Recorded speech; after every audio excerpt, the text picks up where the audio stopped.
Hello and welcome to Scott's Kitchen. Today we're going to make clam chowder. When I think of clam chowder, I think of a road trip that Emily, Lily, and I took a couple of years back. We drove all the way from Southern California to Seattle and back, and we took 3 weeks and we ate clam chowder every chance we got. We took the coast, the 1 and the 101 up the coast, and every little beach town that we went to had clam chowder. It was great. We ate a ton of it and we loved it, and it was really, really good. And so, whenever I think of clam chowder, puts a smile on my face, and it's something that I really like to eat. I looked at a bunch of different recipes and came up with one that I thought was good. I like to add a little bit of bacon to it. I think that adds a really good flavor because sometimes it can be kind of bland, and the salt of the bacon and that flavor is good. And then my secret ingredient that I like is a little bit of heat. Just put a little bit of heat in your clam chowder. It makes it really good. Of course, I'm going to use Tapatio. I think probably better choice would be like Tabasco. So I think the first thing we're going to do is do some chopping. We're going to chop up the vegetables, potato, celery, and carrots, and onion, and get those going. So let's begin. All right, so I have 3 potatoes. They're kind of medium small, and I've washed them already. And I like to just peel them right into the trash can like this. Right into. So the recipe just calls out for 1 cup of cubed potatoes. I'm probably going to use a little bit more than that because I do like a lot of potatoes in my clam chowder. All right, so that's a pretty good sized cup. That's going to be probably more like a cup and a half or 2, but that's okay. And then it said let's see, half a cup of diced carrots. So let's just use some of these baby carrots, and we will cut up about a half a cup. So in this case, I'm sticking just to half a cup, maybe even a little bit less, because I think that's enough carrots. I don't know. I don't want the carrots to be overwhelming. And then a half a cup of celery. Let's do that. I have these already pre-washed, pre-cut. These are pretty easy. Oh, I need a scissors to do this. Okay.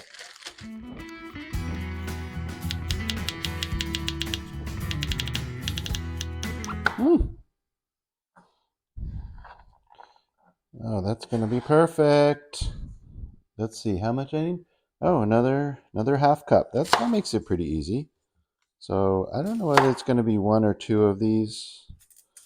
So then we're just going to put all of this into a pan. I've got the heat on kind of low, medium. And then we're going to add clam juice. You can also add, if you buy clams in the can in clam juice, you can add the clam juice from there. And then we're going to cover the rest of this in water, just so it covers everything just slightly. And then we're going to cook it covered and stir once in a while until all the vegetables are tender. Ooh, that's coming along. Just stir it a little bit. We'll kind of bring it to a boil and then simmer it for a few minutes. As I mentioned before, I like a little bacon in my clam chowder. And I have this bacon ends in pieces, so I had it in the freezer. It's pretty. So then we'll just fry some of this up a little bit, a little bit of flavor, and let's check on our vegetables. Ooh, those are looking great. All right, so we can take this out and put that aside in a bowl with a paper towel on it to soak up some of the grease. About 3/8 of a cup of butter.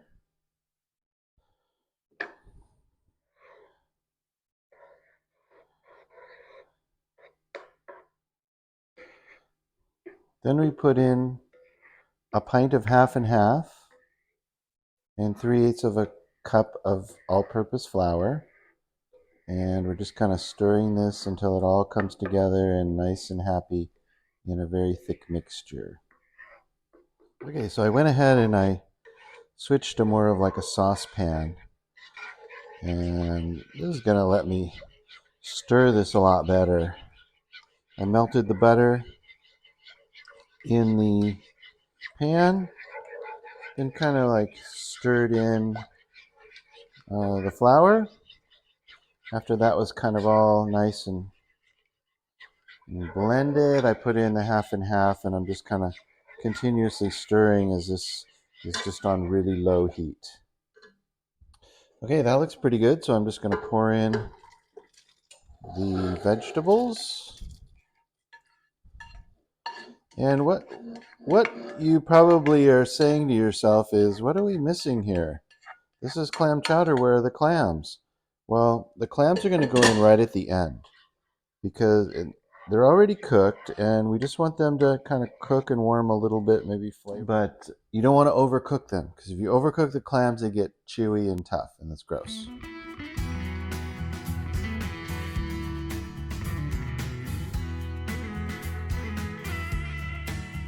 Okay, so now's the time when we want to season this. It's really nice and thick. Let's add a bay leaf in there. And some black pepper, lots of it. Lots of black pepper.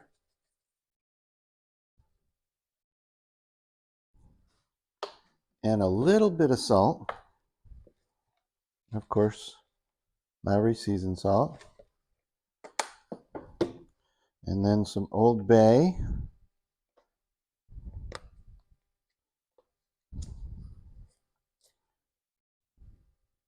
And some kind of Italian seasoning. And then my secret recipe, my secret weapon. Not enough so it turns it red, but just enough so it gives it a little bit of a bite. And everybody's going to go, wow, what is that little bit of bite in there? I don't know. Got a little kick to it. And I'm going to go, I don't know, secret recipe. And you saw me add in the bacon. I'm smelling the Tabasco. So I just added the clams, the 2 cans of clams. Those are 5 ounce. So to make a total of 10 ounces. Oh man, this is so thick and rich. Fit for a king. Oh my God, this came out way better than I thought. I kind of thought it was going to be a total disaster there for a minute. But this looks really, really good.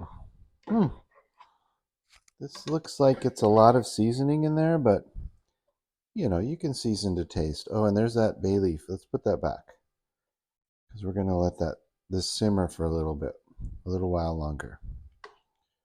Okay, so let's try some of this. Look at how thick that is. Ooh, I can really taste and smell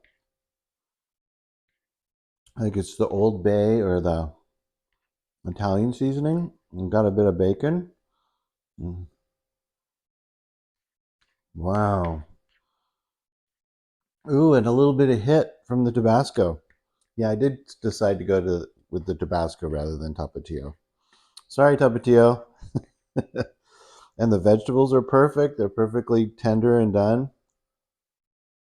Let's get a potato and see. That's great. So then what I did is I toasted up a ciabatta, and I'm going to rip off a little piece of that. And this is the real good stuff. This is when it becomes really good. Dip it in here. That is really good. Anyway, thank you for watching. I hope you enjoyed this recipe. It was really easy, really fun and delicious. And we'll see you next time on Scott's Kitchen. Thanks for watching.